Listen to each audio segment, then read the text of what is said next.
સદશિષ્ય અને સદગુરુનું મિલન પરીક્ષિત રાજા અને સુખદેવજી મહારાજનું અદ્ભુત મિલન, દિવ્ય મિલન છે. સુખદેવજી મહારાજ બ્રહ્મનિષ્ઠ મહાપુરુષ, જેમણે માતાના ઉદરમાં બ્રહ્મ જ્ઞાન દ્રઢ કર્યું છે એવા વ્યાસ પુત્ર સુખદેવજી મહારાજ એકવાર કૈલાસમાં માં પાર્વતીજી અને નારદજી વચ્ચે વાતચીત શરૂ હતી, સંવાદ શરૂ હતો. ત્યારે નારદજી કહે કે માં, તમને એક વાત કહું.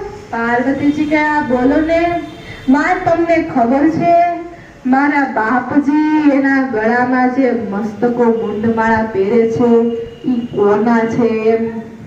માં કહે, અરે નારદજી, અમે રહીએ આ સ્મશાનમાં, અને સ્મશાનમાં રહે એના તો ઘરેણા એવા જ હોય ને. ભોળાનાથ સ્મશાનદારી છે એટલે ભોળાનાથ સ્મશાનદારી એટલે એના ઘરેણા તો એવા જ હોય.